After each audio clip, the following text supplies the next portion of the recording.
with us here. I'm sorry to keep you waiting so long. I hope you can stay with us a little while. Just from what you heard, I heard him saying it was far from perfect, but putting the blame on the administration you served and on the Afghan military. What do you say?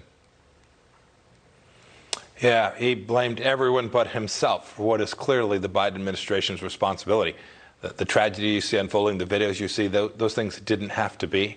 His point that was well taken, we went from 15,000 to about 2,500. We were determined to get our young men and women out of there, but we did that and kept the country stable.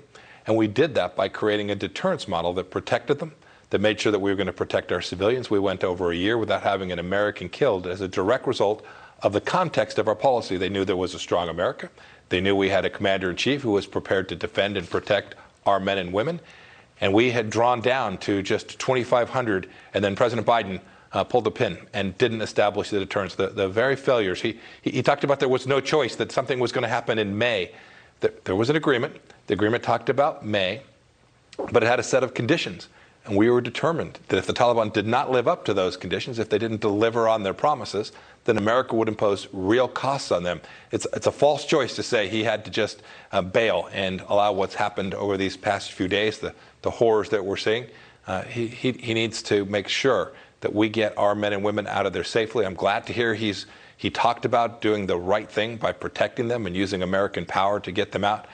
I can't imagine the Taliban believe that he'll follow through on that. I hope that they do, and I hope that the American military leadership is prepared to do what it takes to protect these folks as we try to get these last folks out in these chaotic conditions that the Biden administration created. And of course, he refused the advice of his military advisors, of his national security advisors, all of whom were saying, do not do it the way you did it. Now, he admitted that it was messy, but that's about as far as he went. He claims that the airport is now secure and that the embassy operations have been moved to the airport. From all the indications we get, it looks like it's far from secure. Yes, look, the mere fact that he had to send 5,000 folks in is an admission that their strategy, their policy, their execution of this plan was horrifically calculated, right? You would never send folks back in that you had just pulled out. And so while he tells everyone, well, this is just going to be for a limited time, I hope he's right. I want to get these folks out. I want to get people out safely. But there's no indication that these folks understand that there's a strong American leader. I hope President Biden can right that ship. But the fact that we are having to send incremental troops back after we had just gotten them out of there. We had stable conditions with 2,500 people. President Biden wasn't able to do the same.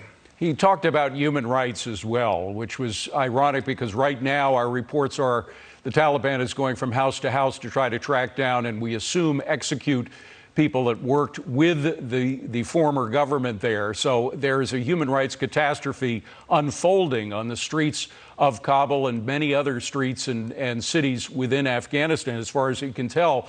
But he claims that through diplomacy, he will be able to follow through on his commitment to human rights. Do you agree that's possible?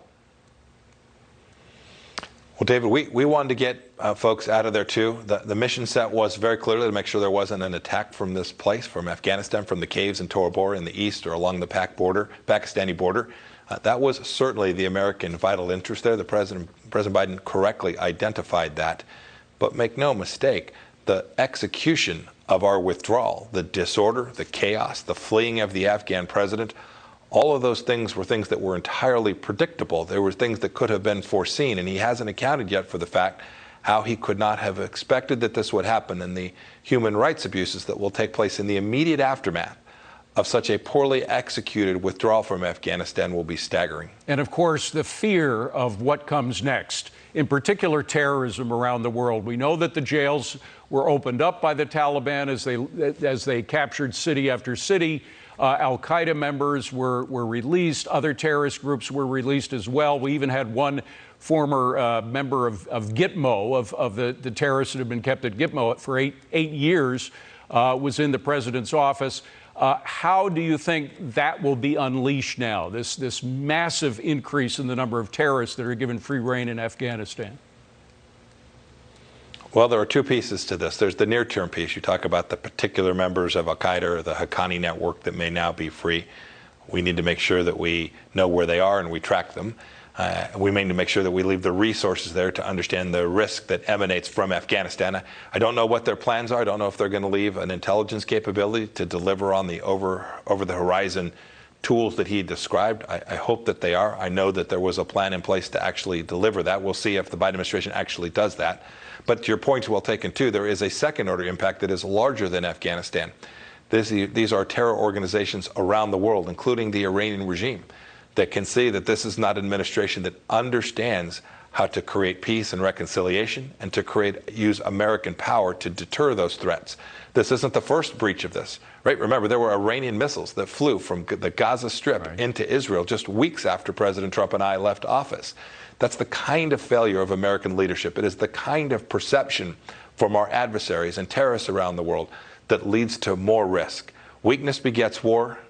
Deterrence comes from strength. This administration has each of those exactly backwards. And of course, the first target of terrorists, and they're already there, they've been acting over the past couple of years, is Europe itself. The president went to Europe recently, said, this is what American leadership looks like. I'm imagining a lot of Europeans are much less comfortable with that phrase now than they were before. Yeah, that's probably true. Although I must say, the Europeans were great partners. There were NATO forces there on the ground alongside our men and women for an awfully long time. They fought bravely as well. But the real cost, the real burden of the work in Afghanistan has always fallen to the United States of America. And so it's our responsibility to make sure we get that right. I'm sure that the Europeans can see that President Biden wasn't able to execute in a way that was materially important to them. And I think for that failure, you're right. They will, in future engagements with this administration, understand that there is real risk that America will walk away from its important interest and leave them in a place that is even more difficult for them. And there's also the question about China and Russia now, our adversaries, if not our enemies. Many people think China more and more is becoming one. Will they now recognize the Taliban, and how are they able to leverage that against us? Well, I can say this much. The Taliban aren't looking for international recognition. I saw Speaker Pelosi say that we'll have to see how they behave. This is not a regime. These are butchers. These aren't people who care about a seat at the table at the United Nations. So that's kind of a silly idea. As for how China and Russia will respond, there's no doubt the Chinese will be worried about the presence of terrorists there as well. It puts them at risk also. But I'm confident they will try to use their economic power in the very same way that the Chinese Communist Party has threatened the United States from other places in the world. You can imagine they will now see this as an opportunity for themselves as well. And we need to be serious about how we respond to China, not only the actions they take there in Afghanistan, but all the other places they are active throughout the entire world. And Secretary, you've been very generous with your time. I know you have to leave, but culpability, there were questions about who's to blame for all this. Obviously, the execution falls on Biden's watch, but so many people, even those who were ardent supporters of President Biden, are now saying that it falls on his watch. Obviously, you're defensive about what happened during the Trump administration, but how would you have handled things differently? No, I'm not defensive at all. I know precisely how we handled it. And I know that we drew down 12,500 people and didn't have a single American killed by these very same Taliban butchers. We had a model where we'd made clear what our red lines were. We'd made clear the things we were prepared to do to defend them.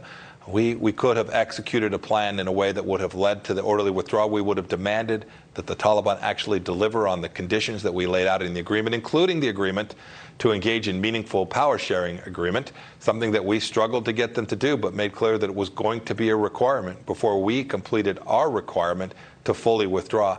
We would have gotten those conditions right. We would have held the Taliban to those limits, and we would have been able to prevent, in all likelihood, precisely what you're seeing unfold today in Afghanistan. By the way, you're talking to the father of a Marine who spent a year in Afghanistan. How would you speak to the rest of the families and the men and women who served over there? So I have lots of friends who served too. I was a young soldier a little while ago myself. These are heroes. They served America well. The mission to destroy al-Qaeda's presence in Afghanistan was powerful and effective. We delivered on that commitment. They should feel proud of the work that they did, whether their service was in Afghanistan directly or in support of our young airmen, sailors, Marines, and soldiers who were serving and fighting in that place. God bless them for what they did. they should be proud of the work that they did. Thank you for that. Secretary Mike Pompeo, wonderful to see you. Thank you again for staying late. Appreciate it. Thank you, sir. Coming up next, Senator